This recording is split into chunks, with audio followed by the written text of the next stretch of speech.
Hello listeners. Welcome to another podcast on world history. Today I will talk about effects of the Persian Wars, the Persian Wars. This content is about to explain the consequences of the Persian Wars. So, let's get started. Effects of the Persian Wars. Despite their victories in the Persian Wars, the Greek city-states emerged from the conflict more divided than united. Aftermath of the Persian Wars. As a result of the Allied Greek success, a large contingent of the Persian fleet was destroyed and all Persian garrisons were expelled from Europe, marking an end of Persia's advance westward into the continent. The cities of Ionia were also liberated from Persian control.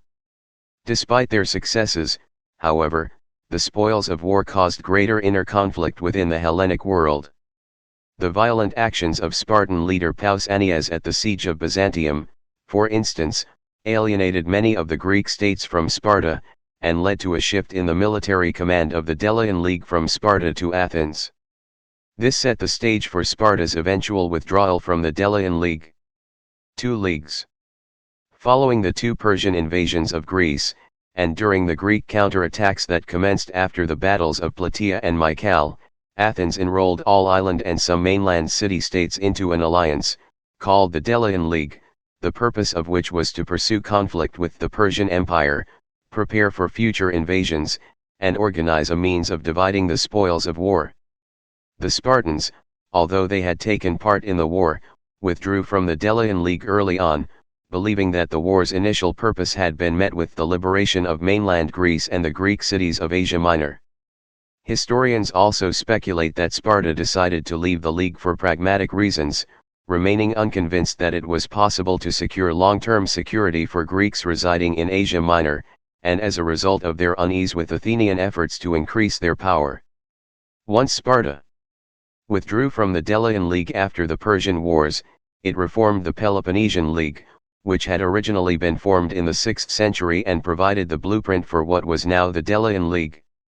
The Spartan withdrawal from the League had the effect, however, of allowing Athens to establish unchallenged naval and commercial power, unrivaled throughout the Hellenic world.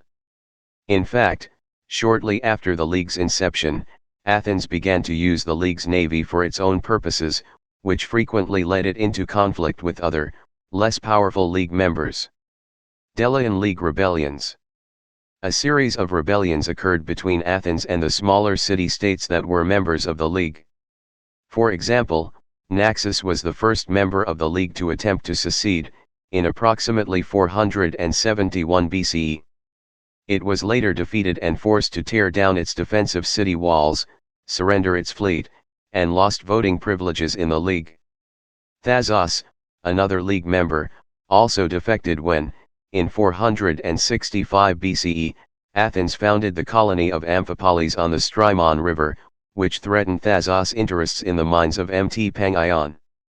Thasos allied with Persia and petitioned Sparta for assistance, but Sparta was unable to help because it was facing the largest Helot revolution in its history. Nonetheless, relations between Athens and Sparta were soured by the situation.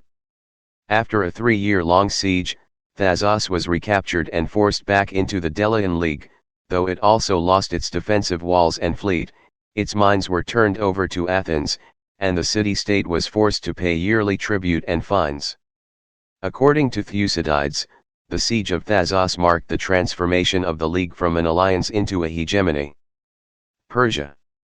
Following their defeats at the hands of the Greeks, and plagued by internal rebellions that hindered their ability to fight foreign enemies, the Persians adopted a policy of divide and rule. Beginning in 449 BCE, the Persians attempted to aggravate the growing tensions between Athens and Sparta, and would even bribe politicians to achieve these aims. Their strategy was to keep the Greeks distracted with infighting, so as to stop the tide of counterattacks reaching the Persian Empire. Their strategy was largely successful, and there was no open conflict between the Greeks and Persia until 396 BCE, when the Spartan king Agesilaus briefly invaded Asia Minor. Thank you for listening. Don't forget to check out other tracks as well. Show your love by hitting the subscribe button and do like, comment and share, to spread knowledge. See you next time, till then keep learning for fun.